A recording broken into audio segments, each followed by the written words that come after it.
حضرت مرزا مظہر جانے جانا فرماتے ہیں کہ بارش ہوئی تھی تازی تازی، دلی میں تازی تازی بارش ہوئی تھی. ایک بابا لکڑی کے جوتے پہنے کھڑا ہوں، اللہ اللہ اللہ، اسی کسے دے کچھ بھی نہیں لگ دے، نہ کوئی ساڈا دردی. بابا مست ہو کے جا رہا، اللہ اللہ کرتا جا رہا. ایک طوائف اپنے کوٹھے سے اتر کے تو سیڑھیوں پہ بیٹھی تھی، ساتھ اس کا یار بھی بیٹھا تھا. بابا اپنی مستی میں جا رہا، تو بابا جی کے پیروں سے کچھ مٹی اڑی تو اس عورت کے کپڑوں پہ پڑ گئی. پرواہ نہیں، بزرگ گزر رہے. وہ یار اس کا دوڑا ہوا آیا، اس نے آ کے تھپڑ مارا. کا خیال نہیں سارے اس کے کپڑے آلودہ کر دیے، تو کدھر تیرا دماغ نہیں ٹھیک؟ بابے نے نظر اٹھائی، کہا بیٹے میں نے دیکھا نہیں، چل اللہ تیرا بھلا کرے، تو نے بدلہ لے لیا. بابا جی چپ کر کے وَإِذَا خَاطَبَهُمُ الْجَاهِلُونَ قَالُوا السَّلَامَ، چپ کر کے گزر گئے. ٹھنڈ کا موسم تھا، بارش تازہ ہوئی تھی، حلوائی دودھ کاڑ رہا تھا. اس نے بٹھایا بابا جی کو پھٹے پہ، پیالہ پکڑا، دوڑ کے آگے بڑھا. بزرگ آ گئے، آئیے بیٹھیے. دودھ کا گرم گرم پیالہ شکر ڈال کے دیا. بابا جی نے دودھ پیا، پھر نظر جھکی، پھر رنگ بدلا. کہنے لگے مالک تو کتنا بے نیاز ہے، کہیں تھپڑ مرواتا ہے، کہیں دودھ پلاتا ہے. تیری بے نیازی ہے نا، ادھر تھپڑ مروایا، یہاں دودھ پلایا، تو ہی جانتا ہے تیرے رنگ کیا ہے. ابھی بابا وہیں بیٹھا تھا، دوڑے آئے پیچھے سے لوگ، شور ہوا. بابے کو دبوچ کے وہاں لے گئے جہاں اس نوجوان نے تھپڑ مارا تھا. کہا تو اللہ کا بندہ ہے، اللہ کے بندے بد دعا تو نہیں دیتے. ہوا کیا؟ کہا تو نے بد دعا دی ہے؟ کہا نہیں دی، بات بتاؤ. کہنے لگے اس نے تجھے تھپڑ مارا ہے، چھت پہ چڑھا ہے، پیر پھسلا ہے، گردن کے بل گرا ہے، منکا ٹوٹ گیا، مر گیا ہے، تو نے بد دعا دی ہے. بابا جی کہنے لگے یار میں نے تو دوسرا لفظ بھی نہیں کہا، بھلا ہو کہہ کے گزرا ہوں، میں نے نہیں بد دعا دی. کہا تو نے دی ہے تبھی تو مر گیا. کہا نہیں دی. کہا بابا تو بزرگ آدمی ہے، سچ بول. تو بابا جی کہنے لگے سچ سنو. پھر میں آ رہا تھا، میرے پیروں سے مٹی اڑی، اس کے یار کے کپڑوں پہ پڑی، اسے برا لگا، اس نے مجھے مارا. جب اس نے مجھے مارا تو میں کوئی لاوارث تو نہیں تھا، جب اس نے مجھے مارا تو میں کوئی لاوارث تو نہیں تھا. مجھے دشمنوں نہ چھیڑو، میرا ہے کوئی جہاں میں ابھی پکار لوں گا، نہیں دور ہے مدینہ. اس نے مجھے مارا تو میں کوئی لاوارث تھا کہ میرا بدلہ کوئی نہ لیتا. اس نے مجھے مارا ہے تو میرے یار کو برا لگا تو اس نے اسے مار دیا ہے، میری تو غلطی کوئی نہیں. یاروں کا جھگڑا ہے، یہ تو دوستوں کا جھگڑا ہے، یہ تو یاروں کا جھگڑا ہے، کوئی غلطی نہیں میری، کوئی غلطی نہیں. خش خش جنہ قدر نہیں میرا، اے میرے صاحب نو وڈیاں، میں تے گلیاں دا روڑا کوڑا، میں گلیاں دا روڑا کوڑا. میں نو محل چڑھایا ہے سائیاں، میں نو محل چڑھایا ہے سائیاں. فرمایا اس نے مجھے لاوارث سمجھا تھا کہ تھپڑ مار کے گزر جائے، میرا کوئی پوچھے گا ہی نہیں. میرے رسول پاک علیہ السلام کے بارے میں رب فرماتا ہے ابھی میں تو تیرے ہوتے ہوئے کافر کو سزا نہیں دیتا کہ تو موجود ہے. یاد رکھیں حضرت فضیل بن عیاض فرماتے ہیں ایک جوان تھا، مسجد میں آیا، لوگوں سے کہنے لگا روٹی کھلاؤ. کسی نے توجہ نہ کی. اس نے کہا میں رب بتانے والا ہوں، میری طرف دیکھو تو صحیح. کسی شخص نے خیال ہی نہ کیا. پھر اس نے کہا یار تھوڑا سوچو. نمازیوں سے کہا، اہل علاقہ سے کہا، انہوں نے کہا تیری طرح کے بڑے درویش دیکھیں. مسجد کے محراب میں وہ رب کریم کا بندہ انتقال کر گیا. جب فوت ہو گیا نا، لوگوں کا مزاج ہے، بیمار کو دوائی نہیں دیتے، جنازے پہ وقت پہ پہنچ جاتے. جب کوئی گر رہا ہوتا ہے تو سہارا کوئی نہیں دیتا، جب کوئی گر جاتا ہے، ٹانگ ٹوٹ جاتی ہے تو تیمارداری کو زمانہ پہنچ جاتا ہے. اور بزرگ وہ نوجوان اللہ کا نیک بندہ مسجد کے محراب میں فوت ہو گیا. حضرت فضیل ابن عیاض کہتے ہیں امام صاحب نے اعلان کیا چندہ دو، کوئی لاوارث فوت ہو گیا، کفن دینا. چندہ کٹھا ہوا، کفن خریدا، جنازہ پڑا. عشاء کے بعد دفن کر کے آئے. فجر کی نماز کے لیے جب امام اور مؤذن مسجد میں آئے تو چیخیں مارنے لگے، تڑپنے لگے. دور دور تک آوازیں پھیل گئی، دنیا دوڑی آئی. کیا ہوا؟ کہنے لگے وہ جو تم نے کفن پہنایا تھا وہ یہاں پڑا ہوا ہے، اور دیکھو کفن پہ تحریر لکھی ہے. تحریر کیا ہے؟ عرش کے مالک نے فرمایا میرے دوست نے روٹی مانگی تم نے دی نہیں، اس نے تمہیں میرے قریب کرنے کے لیے اپنی طرف توجہ کرائی، تم نے کی نہیں.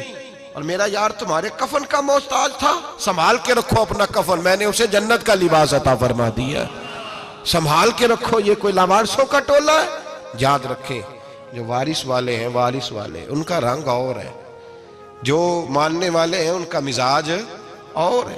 اپنی زندگی لوارثوں کی طرح نہیں گزارے، تھوڑا سا ادھر گیا تھا تو پھر تھوڑا سا ادھر گیا تھا تو تھوڑا سا، یہ کیا بات ہوئی، یہ کیا بات ہوئی؟ اپنے آپ کو، اپنی نسبت کو، اپنے عقیدے کو مضبوط رکھیں۔ 1 انچ کے لیے اعلیٰ حضرت فاضل بریلوی رحمت اللہ علیہ کے مکان کی دیوار گر گئی، ایک کونا مکان کا، آپ جانتے ہیں پرانی دیواریں چھوٹی ہوتی تھی اور بارشوں میں اکثر گھروں کی دیواریں گری ہوئی ہوتی تھی، ایک سائیڈ کی دیوار گر گئی تو اس کونے میں ہندوؤں کا گھر تھا۔ اب مستری صاحب رات کو آئے، ان سے بات ہوئی تو کہنے لگے سویرے کام شروع کروں گا۔ کہا 1-2 صاحب نے کہ ہندوؤں کا گھر ساتھ ہے اور وہ دشمن بھی بڑے زیادہ ہیں، تو رات کو ہی ہو جائے۔ کہنے لگا جی نہیں، میری مجبوری ہے، مزدور کہاں سے لاؤں گا، بڑے معاملات ہیں، سویرے شروع ہوگی۔ اب رات کو مولانا ظفر الدین بہاری علیہ رحمہ کہتے ہیں بچے مدرسے کے، باقی سارے لوگ، سب کو جمع کیا گیا، چونکہ اس طرف سے تھوڑا خطرہ تھا ہندوؤں کی جانب سے۔ کہا جناب یہ بڑے دشمن ہیں اسلام کے، تو اس طرح کرو کہ 2-3 بچوں کی ڈیوٹی لگائیں یا کچھ لوگوں کی یہاں رات کو پہرا دیا جائے۔ ٹھنڈ بھی بڑی زیادہ تھی، کھڑا ہونا بھی مشکل تھا۔ اعلیٰ حضرت رحمت اللہ علیہ عشاء کی نماز کے بعد جلدی حجرہ خاص میں تشریف لے جاتے تھے۔ اس رات جب دیکھا نا باہر شور ہو رہا ہے تو اسی طرح سر پہ ایک رومال لپیٹا تو باہر آ گئے، کہنے لگے کیا شور ہے؟ کہا حضور سردی ذرا زیادہ ہے تو یہاں کسی کی ڈیوٹی لگانی ہے پہرے کی۔ 2 منٹ خاموش رہے، پھر فرمانے لگے کوئی ضرورت نہیں، جاؤ سو جاؤ سارے جا کے، کوئی ضرورت نہیں، جاؤ اپنے اپنے گھروں کو، کوئی حاجت نہیں، پہنچ جاؤ۔ کہا حضور مہربانی کرے، وہ طے ہونے لگا تھا۔ فرمایا میری وجہ سے کیوں کوئی ساری رات بیدار رہے، جاؤ تمہیں کہا نا آرام کرو۔ لوگ سو گئے۔ صبح فجر کی نماز پڑھ کے اعلیٰ حضرت رحمت اللہ تعالی علیہ جب سیڑھیاں اتر رہے تھے رضا مسجد کی، تو وہ جس ہندو کی جانب سے زیادہ خطرہ تھا وہ سیڑھیوں پہ بیٹھا تھا، مسجد کی سیڑھیوں پہ۔ سب لوگوں کی توجہ ہو گئی، کہنے لگا مولانا میں کلمہ پڑھنے آیا ہوں، مجھے کلمہ پڑھا کے مسلمان کر دو، میں کلمہ پڑھنے آیا ہوں، مسلمان کریں۔ لوگوں کی توجہ، اعلیٰ فرمانے لگے نہیں ابھی تو انتظار کر، تھوڑی دیر کے اچھی طرح سوچ لے، جذباتی فیصلہ نہ کر کہ تو آ رہا ہے۔ یہ کہہ کے جب 2 سیڑھیاں نیچے اترے اس کے پاس سے تو اس نے پیر تھام لیے، کہنے لگا اب ایسے تو نہ کرو، رونے لگا۔ اعلیٰ حضرت رحمت اللہ نے کلمہ پڑھایا، کچھ باتوں کی نصیحت فرمائی، تشریف لے گئے۔ گھیرنے والے گھیر کے بیٹھ گئے، کہنے لگے ہمیں بھی بتا بدلہ کیسے ہے۔ کہنے لگا دیوار گر گئی، آدھی رات کے وقت، آدھی رات تک انتظار کرتا رہا، پہرے دار کوئی نہیں، تو 2 تلواریں لے کر جب میں ان کے مکان کی جانب بڑھا، میں نے کہا آج گردن کاٹوں گا اور کاٹ کر کے نکلوں گا۔ کہتا ہے جب میں قریب آیا تو 2 شیر کھڑے تھے، اوپر سے پلٹ کے آیا تو پھر کھڑے تھے، ادھر سے پلٹ کے آیا تو پھر کھڑے تھے۔ فرماتے ہیں میں 2 گھنٹے کے بعد آیا تو پھر پلٹ کے کھڑے تھے، میں پھر 1 گھنٹے کے بعد آیا، سحری کا وقت ہو گیا تو پھر پلٹ کے کھڑے تھے، اب میں ڈر کے بھاگا۔ کہتے ہیں فاضل بریلوی نے اپنی کھڑکی سے منہ باہر نکالا، کہنے لگے اور کتنا تجربہ کرے گا، مجھے تو لاوارث سمجھتا ہے، لاوارث ہوں میں، اور کتنا تجربہ کرے گا، بس کر مان جا۔ میں نے کہا حضور یہ کون ہے، مجھے بتائیے تو صحیح یہ کون ہے۔ تو کہنے لگے میں نے ساری زندگی رسول اللہ کی عظمت کا دفاع کیا ہے، ساری زندگی غوث اعظم کے نعرے لگائے ہیں، ابھی تو یہ مدد صرف غوث پاک جیلانی کی بھیجی ہوئی ہے، ابھی تو غوث اعظم کی بھیجی ہوئی مدد ہے، مولا علی ابھی پیچھے ہیں، 2 جہاں کے محبوب ابھی اس سے پیچھے ہیں، وہ تو ابھی پیچھے ہیں، پیچھے کھڑے ہیں کہ ضرورت پڑی تو ہم بھی تیار بیٹھے ہیں۔ او بھائی آج رواج ہو گیا، رواج، میں نے 2-4 دن پہلے بھی کہا تھا، لوگ کہتے ہیں نہیں کوئی نہیں ضرورت، سامنے سارا کچھ نظر آ رہا ہے۔ او خدا کے بندو یاد رکھو، نسبت ہے بڑی چیز، جانے تو دو میں، اگر کسی کو نسبت میسر آ گئی نا، نسبت، خالی دامن ہی مل گیا، تیرے ہاتھ میں کچھ ہے تو ہونی چاہیے نا، خالی دامن ہی تجھے کسی کا میسر آ گیا تو بچ گیا۔ اپنی نسبتوں کی حفاظت کریں، ان کو مضبوط کریں، ان پر محنت کریں، ان پر توجہ رکھیں۔ یہ نسبت جو ہوتی ہے نا، نسبت، یہ دیکھیں نا ایک گتا ہے، عام کتاب کو لگا ہوا ہے تو جہاں مرضی رکھ دو، اس کی کوئی قدر نہیں، لیکن جو گتا قرآن مجید کو لگ گیا ہے اس کو بغیر وضو چھونا جائز ہے۔ ایک پٹھے پہ اینٹ بنی ہے، جو باتھ روم میں لگ گئی وہاں بغیر جوتے کے جایا نہیں جا سکتا، اور جو مسجد میں لگ گئی وہاں جوتے پہن کے جایا نہیں جا سکتا. یہ نسبت ہے بڑی چیز. اگر میسر آئے نصیب ہو اپنی نسبت کو مضبوط کر کے رکھا کریں, اس کی جولانی کا مظاہرہ کیا کریں. اس نسبت میں روز توانائی آنی چاہیے. میں آپ کو بڑی ذمہ داری کے ساتھ ایک بات بتاتا ہوں تجربے کی. ہمیں جتنا کسی نے آ کے کہا ہے نا نسبت کے خلاف, ہماری نسبت اس سے زیادہ مضبوط ہوئی. ہمیں جتنا کسی نے آ کے کہا ہے نا جی آپ کو کیا ملا, آپ کو کیا ملا, تو ہم نے اتنا کہا یار جیسے جیسے تو کہتا جاتا ہے ہماری تو نسبت میں اضافہ ہوتا جاتا ہے, ہمارا تو مزاج بدلتا جاتا ہے. روز ایک نیا پردہ کھلتا ہے, روز ایک نیا رنگ واضح ہوتا ہے, روز ایک نئی توانائی. ابھی تھوڑے دن کی بات ہے, ایک مولانا شرف الدین صاحب ہے, مفتی صاحب, میرے حضرت صاحب کے مرید ہوئے. مفتی تھے, عالم آدمی تھے, سرکار تاج الشریعہ, ہمارے شیخ سے بیعت کی. اب ہمارے حضرت صاحب کا اس وقت حال وہی ہے وَرَأَيْتَ النَّاسَ يَدْخُلُونَ فِي دِينِ اللَّهِ أَفْوَاجًا. اب فوجوں کی فوجیں لوگ آتے ہیں. ہم نے دیکھا ہے صرف خالی مرید ہونے والے باہر سینکڑوں کی تعداد میں ہزاروں لوگ بیٹھے ہیں کہ صرف بیعت اتنا کہہ دیں ہم نے قبول کیا. اس عالم میں اور جہاں حضرت صاحب کا اعلان ہو جائے کہ تشریف لا رہے ہیں وہاں لاکھوں کا مجمع جمع ہو جاتا ہے اور ایک جھلک دیکھنے کو لوگ ترستے رہتے ہیں. یہ کیفیت ہم نے دیکھی. وہ دور گزر گیا. کبھی ایسا بھی ہوتا تھا ایک میں ہوتا تھا, ایک تو ہوتا تھا, اور تیسری تنہائی ہوتی تھی. وہ دور بیت جاتا ہے, وہ لمحے کسی کسی کو نصیب آتے ہیں. حضرت کا وہ مولانا شرف الدین صاحب کہتے ہیں مرید ہوا, تو مرید ہوا مجمع میں, رسی حضرت پھینکتے ہیں یا چادر پھینکتے ہیں تو پکڑ کے مرید ہوا, تو ساتھ ساتھ اور چادریں باندھی تھی, لوگوں نے پکڑی ہوئی تھی. ایک مولانا, میں جب بیعت ہو کے آیا ان کو بتایا تو مجھے کہنے لگے یار تو ایسی جگہ مرید ہو گیا جو تیری بات بھی نہ سن سکیں, جن کو تو دکھڑا بھی نہ سنا سکے, جو مصروف ہی بڑے رہتے ہیں. کہاں مرید ہو گیا تو؟ ایسے پیر کا بیعت ہوتا جہاں تو جاتا, وہ تیرے پاس آتے, گفتگو ہوتی, بات چیت ہوتی. کہتے جب انہوں نے مجھے بہت زیادہ قائل کیا نا, بہت زیادہ, تو میں نے ارادہ کر لیا. میں نے کہا بات ٹھیک ہے, بیعت کہیں اور ہونا چاہیے تھا. کہتے میں عشاء کے بعد سویا تو حضرت صاحب مجھے خواب میں ملے, خواب میں, اور فرمانے لگے مولانا جب آپ مرید ہوئے تھے تو آپ اس جانب بیٹھے تھے, اس کونے میں آپ تھے, اتنے لوگ آپ سے پہلے تھے, اس حال میں آپ مرید ہوئے تھے, اور جہاں تک بات چیت کرنے کی بات ہے تو آپ نے جو دل میں سوچا تھا وہ میں نے آ کے آپ کو بتا دیا ہے. پھر بھی بڑی ضرورت ہو تو میرے صاحبزادے کا نمبر لے لیں اور فون کر لیا کریں, بات ہو جایا کرے گی. کہتے ہیں یہ ابھی بات ہو ہی رہی تھی کہ میرے دروازے پہ دستک ہوئی تو میری آنکھ کھل گئی. میری آنکھ کھلی تو میں پریشان ہوں کہ نمبر تو ملا نہیں. ایک انجینئر صاحب میرے محلے میں رہتے تھے, فرماتے ہیں وہ شام کو میرے پاس آئے اور کہنے لگے مولانا سنا ہے آپ حضرت مفتی اختر رضا صاحب سے مرید ہو گئے. میں نے کہا ہاں. تو کہنے لگے میں ان کے مدرسے میں کام کر کے آئے ہوں, میرے پاس ان کے بیٹے کا نمبر ہے, چاہیے آپ کو؟ نمبر ہے چاہیے. کہتے ہیں نمبر مجھے وہ شام کو گھر آ کے دے گئے.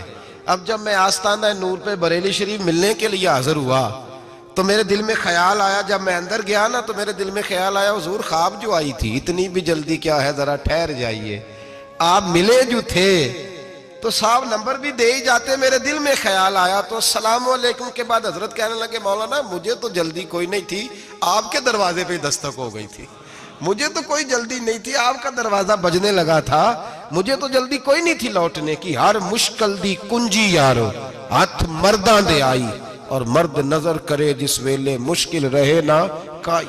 بس لوگوں یہ یاد رکھو اور اس پہ عمل کرو, اپنی نسبتوں کو مضبوط کریں. ہمارا تو جیسے دن کا اجالا چمکتا ہے نا, چمکتا ہے دل کا اجالا, جیسے نیا دن چڑھتا ہے ہمارے لیے تو ایک نئی روشنی لے کے آتا ہے. اپنے آپ کو بیدار رکھیں. سورج اگر باہر پورا نکل آئے نا تو جو آدمی آنکھیں زور سے بند کر لے اسے کوئی شے نظر نہیں آتی. پورا سورج نکلا ہوا بھی ہو, سورج اسے نظر آئے گا جس کی اپنی آنکھیں بھی کھلی ہوں گی. تو آنکھیں نہیں کھول رہے, تو آنکھیں نہیں کھول رہے, آنکھیں, یہ شکوہ آنکھیں نہ کھولنے کا ہے, آنکھیں نہیں کھول رہے تو سورج کیسے نظر آئے گا. بات ذرا سخت ہے پر چلو آپ میرے عزیز ہیں کر جاتا ہوں. ملا رومی رحمت اللہ تعالیٰ علیہ فرماتے مجھ سے ایک شخص نے کہا کہ نبی پاک صلی اللہ تعالیٰ علیہ وسلم اگر سراجم منیرہ ہے تو نظر کیوں نہیں آتے؟ تو میں نے کہا الو اگر آنکھیں بند کر لے تو اسے کوئی شے نظر نہیں آتی.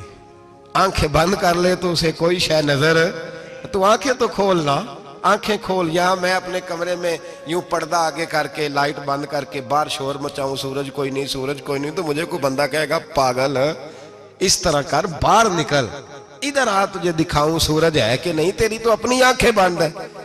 اقبال کہتے ہیں دل بینا بھی کر خدا سے طلب، آنکھ کا نور دل کا نور نہیں، اندر کی آنکھیں کھول، اندر اتنا اندھیرا ہے تو باہر کیسے نظر آئے گا؟ تو لوگ آنکھ ہی نہیں کھولتے، دائیں بائیں دیکھتے رہتے ہیں۔ نسبت کو مضبوط کریں۔ رب تو فرماتا ہے حبیب تو موجود ہے تو میں کافر کو بھی عذاب نہیں دیتا۔ اب یہاں خالص نسبت کا بیان ہے، خالص، یہ نہیں فرمایا کہ حبیب ان کے عمل اچھے ہیں تو میں عذاب نہیں دیتا، یہ نہیں فرمایا کہ حبیب یہاں خانہ کعبہ ہے تو میں عذاب نہیں دیتا، نسبت کی بات فرمائی، نسبت کی۔ یہ نہیں فرمایا کہ حبیب یہاں روز طواف ہوتا ہے تو عذاب نہیں دیتا، یہاں تلاوت ہوتی ہے تو فرمایا حبیب تو ہے اس لیے میں انہیں عذاب۔ مدینے میں کبھی زلزلہ نہیں آیا، پتہ ہے آپ کو؟ اس لیے نہیں آیا کہ وہاں میرے مصطفیٰ کا گنبد خضرا ہے۔ کوئی فصل وہ بیجتے نہیں، کوئی فصل بوتے نہیں، وہ کوئی فصل بھی، لیکن دنیا کی ہر شے آپ کو مدینے میں ملتی ہے۔ جو سب سے اچھا پھل کھانا چاہے اسے مدینے میں جا کے ملتا ہے، اس لیے کہ وہاں گنبد خضرا کی ہریالی موجود ہے۔ دنیا کی ہر نعمت ملتی ہے اس لیے کہ گنبد خضرا جو موجود ہے۔ تو بھائی یہ نسبتوں کی بہار ہے، نسبتوں کی۔ پرانی امتوں میں جب کوئی گناہ کرتا تھا تو دروازے پہ لکھا ہوتا تھا سویرے، میرے حبیب نے دعا فرمائی مولا یہ میرے ہیں انہیں رسوا نہ کرنا، اے اللہ میرے ہیں انہیں رسوا نہ کرنا۔ تو میرے بھائی سن لو اور یاد رکھ لو، لاکھوں پاپ بھی لوگ کر کے آئیں، سویرے منہ دھو کے نکل آئیں تو عرش کا مالک رسوا نہیں کرتا، بلکہ کہتا ہے تو میرے دامن میں چھپ جا، اندر جا کے جہاں گناہ کیا ہے وہاں جا کے دل سے سچی توبہ کر لے، میں قیامت میں بھی کسی کو نہیں بتاؤں گا کہ تو نے گناہ کیا ہے۔ تو برکت کس کی ہے؟ رسول پاک کی۔ یہ برکت کس کی ہے؟ حبیب دو عالم کی صلی اللہ۔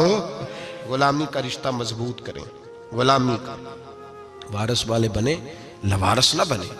لوارثوں جیسی زندگی نہ گزارے، جہاں مرضی چلے گئے، جہاں مرضی چھٹیاں کار ہے، جتنے مرضی ٹائم بتائے، جو مرضی طبیعت میں آیا کرتے پھرے، پتہ ہی کوئی نہیں، حال ہی کوئی نہیں، یہ کوئی کیفیت نہیں ہے کوئی بھی۔ مجھے ایک صاحب کہنے لگے کہ ایک پیر بھائی پوچھ رہا تھا حضرت صاحب کا حال کیا ہے، میں نے آج کے بعد اس نے تجھ سے پوچھا تو بالکل نہ بتانا۔ وہ کیسا بیٹا ہے، وہ کیسا بیٹا ہے جو پڑوسیوں سے دائیں بائیں لوگوں سے حال پوچھتا ہے، اسے پتہ ہی نہیں، اسے خبر ہی نہیں، اسے تو لمحے لمحے کی خبر ہونی چاہیے، اسے تو منٹ منٹ کا پتہ ہونا چاہیے تھا۔ وہ اس نے کس طرح کی نسبت رکھی ہوئی ہے جس کو ہم سایوں سے پوچھنے پڑتا ہے ذرا پتہ کر کے بتانا حال کیا ہے۔ تو کدھر تھا بھائی، اتنی دیر ہو گئی، تو نے حال بھی کسی اور سے پتہ کرانا ہے؟ میں نے کہا اس کو کہنا آج کے بعد حال پوچھنا ہوا تو خط لکھے، میں بھی جواب لکھ دوں گا، بات ختم ہو گئی۔ جب دور دور جو رہنا ہے تو ٹھیک ہے، پھر اس طرح نہ تو خدا ہے نہ میرا عشق فرشتوں جیسا، دونوں انسان ہیں تو پھر کیوں اتنے حجابوں میں ملے؟ اور اس نے کہا تھا اب کہ ہم بچھڑے تو شاید کبھی خوابوں میں ملے، جیسے سوکھے ہوئے پھول کتابوں میں ملے۔